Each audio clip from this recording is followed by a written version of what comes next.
Meu amigo vascaíno, finalizada a preparação do Vasco da Gama para o jogo contra a equipe do Goiás. E olha, desfalque aí de última hora, iremos relatar para vocês aí qual foi esse jogador que de última hora aí não vai poder jogar.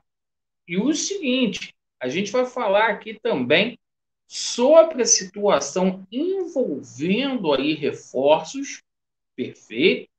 Inclusive, chegou mais um reforço, já está aqui no Rio de Janeiro, e aquela situação. Vamos atualizar tudo que você precisa saber, sem maquiagem, sem sacanagem, com relação à situação de reforços. E o torcedor do Vasco, hein, deu uma resposta aí para 777 Partners e para essa gestão aí golpista que vocês vão saber. Meu amigo, peço você que não é inscrito para você se inscrever no nosso canal, deixe o seu like ou o seu dislike e ativem o sininho. Vamos começar falando aqui sobre a 11ª rodada do Campeonato Brasileiro, rodada que começa hoje, daqui a pouquinho, às 19 horas, com jogos aí que interessam bastante para o Cruz Maltino. E a gente vai colocar aqui, meus amigos, a rodada aqui para a gente passar ela a limpo para você. Então vamos lá, vamos começar falando aqui do primeiro jogo. Ó. São Paulo contra a equipe do Atlético Paranaense, lá no Morumbi. Dorival Júnior tentando uma reabilitação aí após perder para a equipe do Palmeiras. O Cruzeiro do Ronaldo jogando contra o Fortaleza do competente Vojvoda. O Santos faz o derby com o Corinthians aí, clássico. Olho nesse jogo aí, porque interessa muito para os gigantes da colina, viu, meus amigos? Corinthians que está brigando ali na zona do rebaixamento. Fluminense do Cano joga contra o Atlético Mineiro. Esse jogo é lá no Raulino de Oliveira, lá em Volta Redonda, porque o Maracanã está passando aí por reformas no seu gramado. O Bahia enfrenta aí o melhor time na atualidade do Brasil, que é o Palmeiras, lá na Arena Fonte Nova.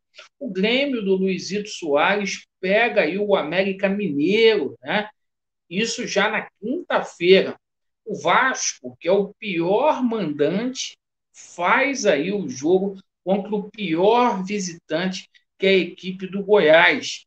A gente passa aqui para poder falar de Coritiba versus Internacional, e mais dois jogos complementam esta rodada. O Cuiabá joga contra a equipe do Botafogo e o Red Bull Bragantino joga contra a equipe do Flamengo lá em São Paulo. E o seguinte, o Barbieri finalizou aí a preparação. O Vasco vai ter problemas aí, porque a gente não vai poder contar aí com o Jair, com o Capasso, e dificilmente o Pumita terá condições de jogo, porque efetivamente atuou ontem em Montevidéu contra a seleção de Cuba, jogando aí pela seleção uruguaia, e hoje, na parte da tarde, a gente tomou conhecimento, meus amigos, que o Pedro Raul sentiu dores na coxa e pode desfalcar o Vasco da Gama. Há quem diga aí que essas dores na coxa é uma proposta árabe. Mas o seguinte, Pedro Raul virou dúvida para essa partida e a probabilidade é pequena que ele venha atuar. O seguinte, o time do Vasco da Gama, Léo Jardim, Figueiredo, Lincoln e Léo Pelé, Piton, Cocão, Zé Gabriel, Marlon Gomes, Andrei Santos, Rayan e Alex Teixeira. Foram 10 dias de treinamento. Vamos ver o que o Barbieri vai arrumar com essa equipe aí. Bom, falando sobre a situação de reforços, a gente começa aqui com a situação do zagueiro Leão. Olha, decepção, na minha opinião, essa situação do Lianco, porque eu botava muita fé que o Lianco ia chegar aqui no Vasco da Gama, sem demagogia. Era a contratação mais certa que a gente tinha. E olha, praticamente toalha jogada aí nessa situação do Lianco, sabe? Porque o Southampton está irredutível, pediu aí 5 milhões aí de dólares para poder fechar negociação com o Vasco da Gama. Notícias que alguns vão considerar boa, outras vão considerar ruim, é a situação de Maicon. Maicon chega aqui no Rio de Janeiro, tá? E a única coisa que separa o Vasco do Maicon são os exames médicos. Então a gente pode cravar aqui que o Maicon já é reforço aí do Vascão da Gama, tá, pessoal? A gente já pode cravar aqui que o Maicon é reforço aí do Vascão. E vamos colocar aqui para vocês aqui com fonte essa situação aqui do Maicon, tá? Para que vocês possam tomar conhecimento aqui, ó. O Maicon chega ao Rio de Janeiro para acertar com o Vasco.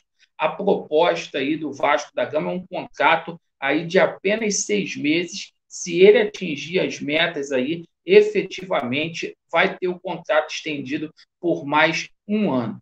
Meus amigos, com relação aqui a outros reforços, a gente passa para vocês aqui a situação do lateral Montiel Gonzalo, né? Gonzalo Montiel, jogador lá do Sevilha, mais um jogador do Sevilha, lateral direito, que o Vasco da Gama, não sei por que o Vasco está tentando lateral direito aí, espero que ninguém saia para essa posição. E o Fernando, né? A situação do Fernando muito difícil também lá, um salário muito alto aí. E vamos dar sequência aqui para a gente falar aqui da situação de Lanzini, porque o Lanzini, a 777 Partners, está negociando diretamente com o jogador. Só que hoje pintou mais um clube aí. Em paralelo, os empresários dele aí ofereceram um atleta, segundo a revista Colorada, ao Internacional de Porto Alegre, entendeu? Só que o Internacional descartou a contratação porque acha que não vale a pena fazer esse investimento tão alto no Lanzini. Bom, ainda sobre essa situação aí de volante, a gente pode falar também que o Gary Medel, né, ele simplesmente aí acertou, segundo a imprensa chilena, a sua vinda para os Gigantes da Colina. Então, o Vasco da Gama aí, mais um reforço chegando, né, que é o Maicon, que já está aqui no Rio de Janeiro. Nos próximos dias vai chegar aí o Gary Medel, e é aquela situação. É por isso que a torcida está dando a resposta. O Vasco hoje é o clube do Rio de Janeiro com o menor índice de sócio-torcedor. 39 mil sócios-torcedores. Nós chegamos a 150 mil. O torcedor está fazendo isso, sabe por quê? Porque não foi isso que a 777 Partners prometeu. O torcedor não é bobo, o torcedor não é otário, e a resposta está vindo aí dentro aí do quadro social do Vasco da Gama, fechando a torneira para que essa empresa possa cair na real, que efetivamente o Vasco tem que fazer de tudo para poder contratar aí. Bom, agradeço pela sua atenção, Vasco neles, e a verdade já está prevalecendo. Valeu!